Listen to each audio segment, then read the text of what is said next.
You're killing your kid? Officer, He's dead? Why? I shot at him, bro. I didn't know. Shot at him? I didn't know I was kid in the back. On the morning of November 14th, 2025, what should have been a routine drive to school turned into a tragedy that would shake a Nevada community. On the westbound stretch of Interstate 215 near Gibson Road in Henderson, traffic was heavy and tempers were frayed. Two vehicles, a small sedan and an SUV, were moving slowly among congested lanes when a dispute began between the drivers. The man behind the wheel of the sedan was 22-year-old Tyler Matthew Johns. In the SUV was 11-year-old Brandon Dominguez-Chavarria, riding with his stepfather, Valente Ayala. As the two cars jockeyed for position on the busy freeway, Johns and Ayala rolled down their windows and began to argue. Eyewitnesses and police statements later described both drivers as engaged in gestures and heated shouting. Tell me what you saw. So I rolled into it back down by the Gibson on-ramp. Were you coming on or were you on the freeway already? I was already on. I'm coming from Henderson. So I was coming up Lake Mead, emerging onto the freeway.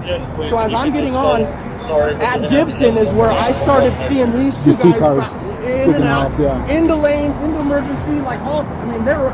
There's a wreck up there earlier, like two semis or something. So they're all over the place. Yeah, I didn't even know that. And so as we're coming over the freeway, that one lane ends, and that's when they're both over on that side, and they kept turning out. Like, no, it looks like they hit each other right back there. They did, right? Like right here.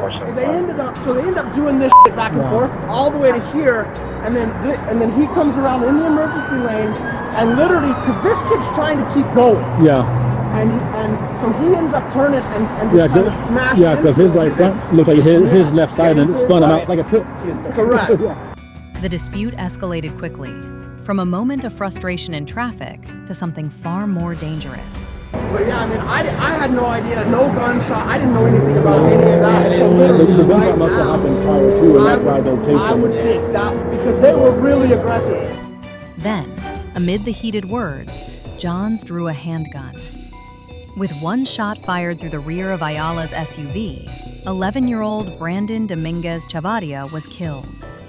The bullet struck the boy in the back seat as he rode on his way to school, an act so sudden and senseless that first responders and bystanders were left in shock. Emergency crews worked frantically to save him, but despite their efforts, including treatment at the scene and transport to a local hospital, Brandon succumbed to his wounds. Within minutes of the shooting, authorities took Johns into custody at the scene.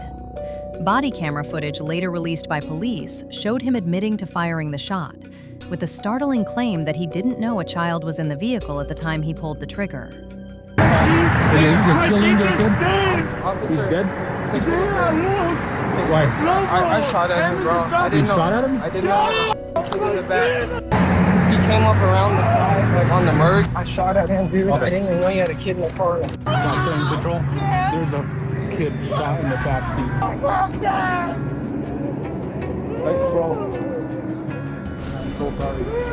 In the days that followed, law enforcement and prosecutors weighed the evidence carefully. A judge ruled that there was sufficient proof to hold Johns without bail as the case advanced. At his arraignment, he entered a not guilty plea. Prosecutors elected not to seek the death penalty, even as they prepared to pursue a murder conviction in court. At the heart of the legal battle will be whether Johns' actions can be justified in any way. A defense attorney argued the shooting was accidental or a reaction to perceived threats. Prosecutors counter that no dispute on a freeway, no matter how heated, warrants pulling a gun on another vehicle. For the community and for Brandon's family, the case serves as a grim reminder of how quickly ordinary interactions can explode when anger overrides restraint. In traffic every day, people experience frustration, delays, honking, and close calls, but almost all drivers walk away without violence. This incident is far from normal. As trial preparations continue, a jury will be asked to decide what responsibility Johns bears, not just for a single moment of fury on the road, but for the loss of a young life on his way to school. And beneath the legal arguments lies a more profound question about anger in public spaces, about choices made in split seconds, and about the irreversible cost when a firearm becomes part of a conflict that began in traffic. Yes, Your Honor. The Brandon's mom would like to be seen.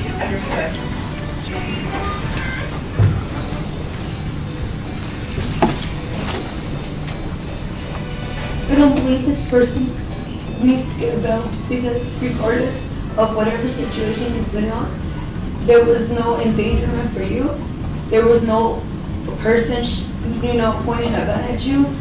Swerving or road raging does not give you a right to shoot at anybody, even if you didn't see a child in the back. It does not give you a right to shoot at a person just because you don't want them to pass your lane. It does not give you a right to even, like he mentioned, scare the person, because that's not what your firearm is for. You do not carry a firearm just to go off in any road and try to scare anybody, because you can shoot at anybody. Even if you were trying to scare somebody, you do not do this to a person. After this, my son's life was taken away, whether regardless you saw him or not. So the door was left open by the stepfather. As I approached the vehicle, I noticed there was somebody sitting in that rear left seat of this SUV. Can't call it color, it was dark color.